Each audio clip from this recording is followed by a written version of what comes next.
talvez até concordasse com alguns portugueses que estão um pouco assanhados com a importância do Brasil, que é um país que tem relevância na geopolítica internacional que Portugal não tem, a nossa lusofonia como pátria da alma e o português do Brasil, complexificado com as várias interferências imigrantes de diversos idiomas afro-indígenas que se miscuiram ao nosso português de origem, e é outro idioma bem diferente, bem mais complexo e elaborado que o português de origem, que só é o português. Então às vezes cria um pouco de mal-estar, não é? Porque o Brasil, cultural, econômica, socialmente, é várias vezes mais importante que Portugal. E deveria agradecer a ajuda de brasileiros que vão morar em território português e não o contrário, não é?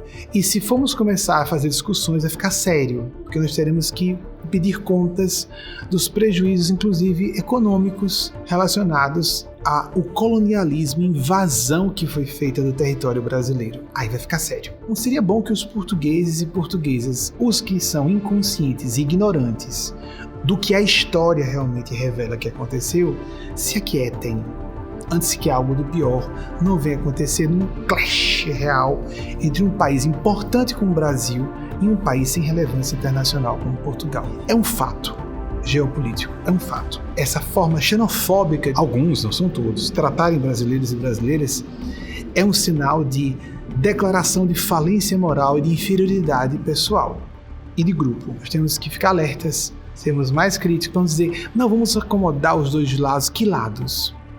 Que lados? Houve um lado invadido e houve uma colonização, uma invasão, extração de riquezas, um comportamento bastante genocida com a população indígena, estabelecimento de escravidão. Enquanto fomos colônia, vivemos muito isso. À medida que nos libertamos, fomos nos afastando, inclusive, há pouco mais de 60 anos. Foram 350 anos de escravagismo.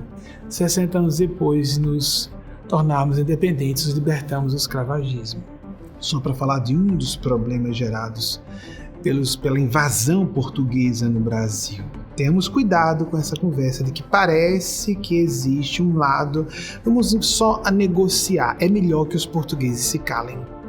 É melhor que se calem para a gente não começar a cobrar. Por favor, devolvam, como falam. É bem isso mesmo, devolvam o nosso ouro. Comecem a devolver as riquezas que foram surripiadas ou furtadas do nosso território. Há alguma coisa que eu disse que não esteja baseada em argumentos sólidos, em fatos que podem ser levantados, em números que podem ser levantados. Saiamos das ilusões etnocêntricas da Europa sanguinária, colonialista, que precisou de 2 guerras mundiais e não foi suficiente para essa pompa e circunstância de uma Inglaterra que julga que é o centro do mundo, que o rei ou rainha inglesa, inclusive parece que é o rei ou rainha do mundo, inclusive é um papa, não é, da igreja anglicana, equivalente.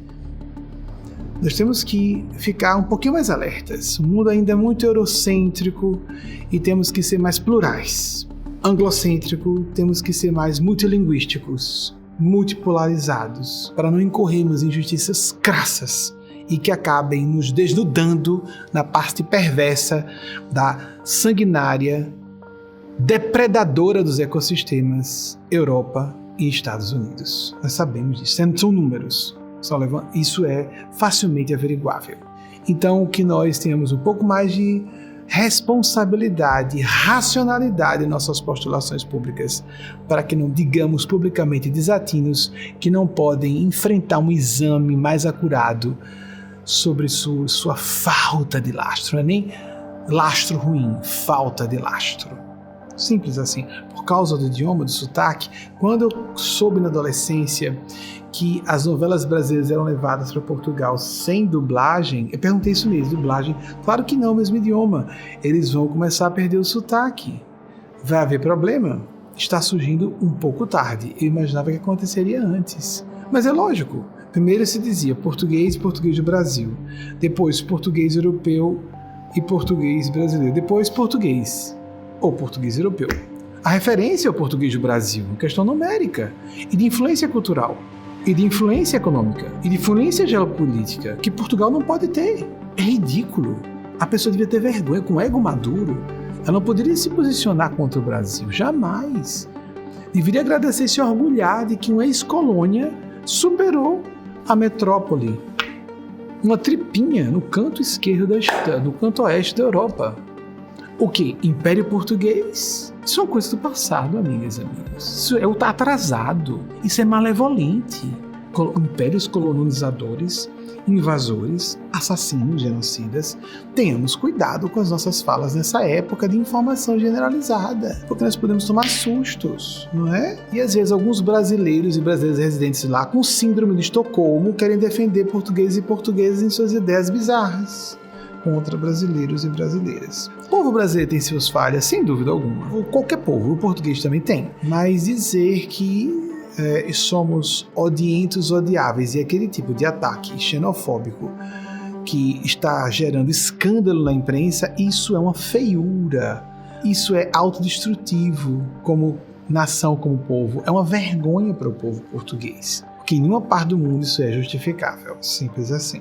É bom a pessoa ter um senso de ridículo, botar o ego no lugar certo, o orgulho no lugar certo e principalmente fazer pesquisas mais rigorosas, um pouco mais etnocríticas e não etnocêntricas, vamos colocar assim, para que não diga asneiras da perspectiva de terceiros, inclusive de autores, historiadores de outros países que não sejam nem do Brasil, nem de Portugal.